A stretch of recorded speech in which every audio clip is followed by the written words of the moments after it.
Hey, everybody. Okay, so today I wanted to talk about navigating the doctoral program as a mom. Motherhood meets grad school.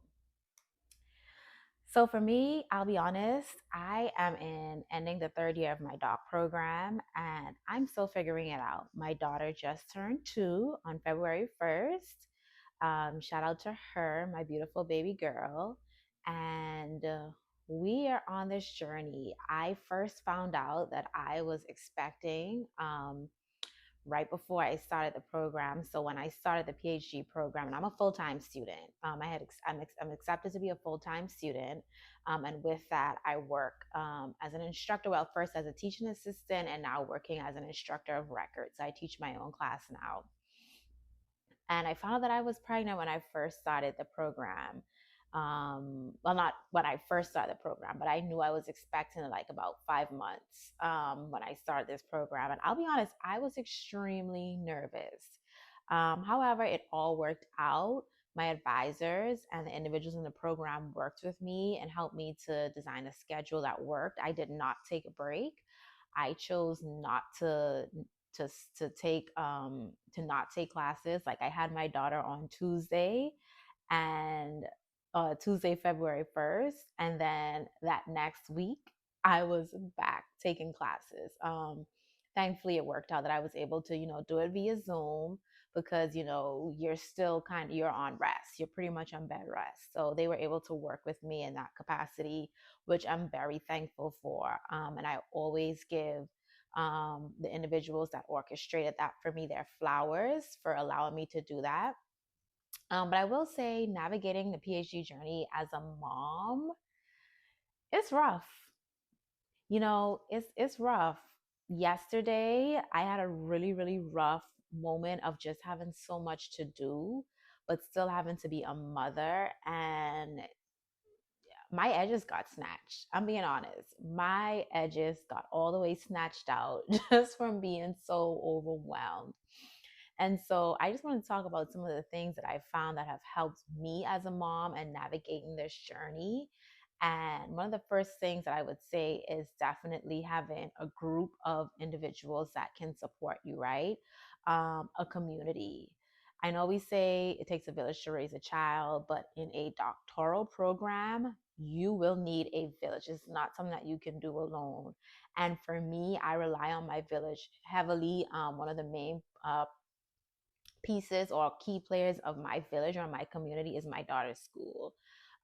Shout out to them. I appreciate them so much. She loves them. Her teachers are amazing. The other caretakers are amazing. The owners of the school.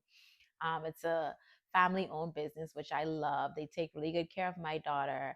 And I have my days where, like yesterday morning was like a day where I was just like, I just need to get my daughter to school and I can just breathe, right? She's an extremely active 2 year old, and she came in with that 2 year old mindset. Woo! She came in hot, very active, very independent, very much, mom, I want to do it my way. And so, it's exhausting. It's exhausting when you have a schedule. I'm a planner. I have a calendar of things that I'm like, okay, I need to get this done at this time. I'm like, she goes to bed at this time. She did not go to bed. Apparently, there's a 2 year old sleep regression. And we had one of those nights where she was like, I'm not going to sleep. And by the time she did go to sleep, I was too tired to do anything. And so, I just had to let it go. But one of the lessons that I got from that was A, you just have to be flexible and always put your little one first, regardless. B, there's only so much preparation you can do, right? Motherhood is one of those areas that you can only plan so much. You have another little being that you are trying to help navigate, and they have their challenges of their own, and there's only so much you can do. And sometimes the plan that you have, whether it's a writing session or a study session, literature review, doing some research, you may have to put that on the back burner for a night. And so what I learned in that moment is that I had to postpone that. And I woke up early the next morning. I was like, oh, I'm going to go do work while she sleeps. When I woke up at about 4:30, so did she. She was like, I'm up and I'm ready to go. And so, shout out to my accountability partner. I have an accountability partner. I mentioned this in my previous video. I have an accountability partner that we meet every week, and we just kind of set goals for the week. And I was just venting to her about my one of my frustrations of just trying to navigate motherhood and being able to find balance between working and my daughter being at home on the weekends. And it just feels like, oh, I only have 24 hours, but I still value sleep. I still value rest. And she was like, utilize your daughter's school, utilize daycare. And I'm one of those moms, I'm like, well, I don't want to drop her off too early because I don't want her to be there for too long. And she was like, if you have days where you need to drop her off earlier than you normally would so you can get work done, it is okay. And so I say that to say, the morning that my daughter woke up early, like I literally had preparation for my lecture for that day that I had to get done. So I got up, I took care of my daughter, and I dropped her off earlier than I normally would. And you know, I did it without mom guilt. And sometimes we have to find ways to just utilize our village and still always, and also find a way to get things done. So, me dropping her off earlier than I normally would, rather than trying to like wait around and do work with her, I was able to drop her off and just breathe and get stuff done that I had to get done within a certain time period. So one of the lessons that I learned is just really utilizing your community and knowing that when you do your best as a mom, that the mom guilt and the way other people may tell you how you should do things and the way they do things may not work for you. She wasn't neglected. She was well fed. She was quite fine when I picked her up. Like she was okay. She could care less that she spent an extra hour or two than she normally would at school early that morning. Like I still made sure she had her snacks. I made sure she was fed. I made sure, she was well kept and all those things. And there were no complaints. So, utilize the resources that you have. I know for me, my biggest priority is being a mom, being a good mother to my daughter. She's my number one priority. And so often mom guilt can kick in sometimes. And I'm like, oh, I really need to read or I really need to do work. But also realizing it is okay. Like, it is okay to rely on your community. It is okay to kind of take a step back from the things that you would normally do on your routine for like a day or two. Like it is okay. Another thing I had to learn was that you can plan all you want to, but you just really don't know what your day is going to look like, right? And you can have so many things in place, but sometimes you may have to drop the ball on something. You may end up having to do something for school last minute. You may end up having to wake up extra early. You may end up having to stay up a little bit later at night and just accepting that that's just the way it is, because motherhood is just one of those things that we carry that other students who may not be mothers may not carry. That's not to say that other individuals don't have other things going on. I'm just specifically speaking to those of us that are mothers. So if you're in the doc program and this is an experience that you have, just give yourself grace. I know we throw that term around a lot, but I'm saying from one mom in a PhD program to another, give yourself grace. If you're considering going into grad school or doing a PhD program as a mom, just know these things ahead of time. Know it's going to be mentally and physically challenging, but if you have that mindset ahead of time that, that this is a marathon, you're going to be okay. I think another important thing that I learned about motherhood and the doctoral program is resting. One of the things that I valued and came in very strict about starting my 2025 off, and I kind of did it in 2024, but very intentional, is resting, like sleeping. I get, when I can, as much as I can, which is probably about almost every day of the week, 8 hours of sleep. Like I recognize if I don't get well, for me, I kind of function really well off 6 hours. I'll be honest. If I don't get my 6 to 8 hours of sleep, the rest of the day is just that's it. Like I'm not functioning well as a mother, as a student, as an instructor. It's just not going to go well for me. And so finding what it is that you need, what rest looks like for you, sleep, whatever that looks like for you.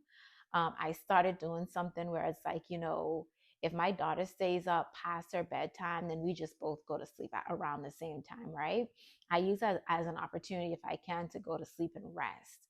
And then also, I'm very intentional about giving myself an hour a day of just me.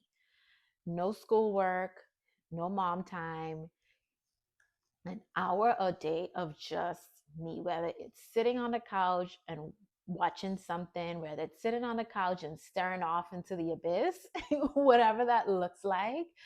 Because I'm a mom that gets overstimulated. My daughter, she likes to play with her toys and throw it around, and she's very vocal. She's learning to speak. And so she wants to talk. And she's also very much an affectionate kid that wants to touch and hug. And I get overstimulated. And so sometimes resting for me is an hour of just sitting there and not touching anyone, not listening to any sounds. And so doing whatever works out, whatever that looks like for you. Also staying active. Your physical health is so important on this journey that we don't take it for that we take it we don't think about it as much. You need to work your body and move your body, and it definitely helps with your mind. I know for me, when I don't work out, like a week or more goes by, I don't feel the same. I'm not operating the same. And so one thing that I've done is I've started being intentional about giving myself 15 minutes a day. I'm like, look, you can find 15 minutes if it's just taking a walk around campus, if it's 15 minutes of just moving around, dancing, doing something, 15 minutes of some good activity to take care of the physical health, because that then in returns help with your mental health. And in this journey, you have to be mentally prepared and mentally strong in order to just thrive and do well. And so, one of the other things that I think, a final thing that I think I would say for me that has worked on this journey is just being like, you know what? I didn't accomplish my writing goal today. I only wrote 2 sentences, and that is okay. Um, because burnout is real. Burnout is so real. And especially when you're a caretaker, you're taking care of another person, a whole entire human being that is so full of energy. And by the way, how do they have so much energy? They're so little. Anyway, taking care of someone that has so much energy, and maybe you're a mom who has multiple kids and you have multiple individuals that you have to take care of. And so burnout is real. I think sometimes we try to compartmentalize, like, okay, I have energy for school, then I have energy for being a mom, but it's like you're one person. Like you can't just split your energy and think you're going to give 100% to this and then 100% to that. Like, no, you're one whole person. You have 100% to give that day, and then figuring out how much you can give to each thing that you have going on. So sometimes it may look like I give 50% to school and work, and then my daughter may take 50%, but there are some days where she takes 75% of my energy, and I only have about 25% left to give to school or work, and that is okay. Again, this is a marathon. um, One of the things that I've started doing is being intentional about being present. And so when I start to get overwhelmed and think about my very long to-do list, I'm like, okay, what do I have to do within the next hour? What do I need to do within the next 5 minutes? What am I focusing on in this moment? Like, okay, in this moment, let me focus on spending quality time with my daughter if it's just giving her a bath. And we'll think about what we have to do next later on. Another thing that has helped me is setting those intentional hours of meeting up with groups. So like shout out to one of my colleagues, one of my friends, I'll call it my friend. She's my friend. She started just a writing group of just writing a dissertation, and that has helped me so much. And even if I can only get on for 30 minutes, I utilize that. It's like, okay, 30 minutes dedicated to just writing a dissertation. And some days I can do 4 hours, some days I can do 2 hours. But making sure that you have accountability groups, accountability partners, and knowing that you're not always going to be on the level that they're on because you may not have as much time as they have, and that is okay. As long as you're dedicated to having some time and allowing them to encourage you, because you can be like, hey, y'all, I wrote 2 sentences today. And they're like, okay, that's good. Like, that's something. Or maybe you just need to bounce off ideas with somebody. And so, just as a mom, make sure that you're filling yourself up as well and doing what works for you, and ensuring that reassuring yourself that you're doing your best. Like, the doctoral journey is such a challenging journey. But I don't believe personally that it should be one of those things where it's like you're miserable in the process, right? You're gonna have some days or some moments where you may very well feel miserable, but the entire process should not be one of those moments where when you're done, you get your degree and you look back and you realize you missed out on all the time that you could have spent just being present, right? Finding ways to take care of yourself, finding those moments of joy. Or you don't want to look back and be like, I missed out on time with my kid. Or you resent the journey because you didn't get time to spend with your kids. So now you're upset or you feel, a certain type of way. And so these are some of the tips that I have. I'm still a work in progress. I'm still figuring it all out. And also a shout out to my mom friends that are in the doc program, that are ahead of me, that are in the same process as me. We encourage each other. I just love that we are able to just vent about our kids because, child, the kids, we love them oh so dearly. But sometimes we just wish that they would just get it, But again, they're kids, they're doing their best. And for those of us with little toddlers that are in doctoral programs, we got this. Thank you all for listening. And I hope this was able to help out someone in some way, even if it was just like you're someone that's like, no, I get it. I get it. And I am able to validate those feelings. So that's all I hope I'm able to share, and encourage. And if you're someone who's thinking about doing a PhD program, but you're afraid that, or you're fearful that motherhood may get in the way of that, or you may feel like that you're not able to handle it, just weigh out the pros and cons. Think about what works for you. Know that it is doable. It is doable. Like I said, I'm a full time student, full time mom, obviously full time. And also, I work. I'm an instructor, and then also little things that I do. And so know that it is doable, but know that it is also going to be a challenge. And so I don't want you to walk in thinking this is gonna be easy breezy, or like, oh, if once I stay organized, it's gonna work out. No, ma'am. No, that's not the way it's gonna work. But it is doable, and you can get through it, and we will get through this, right? We're gonna finish. Me trying to convince myself. But yeah.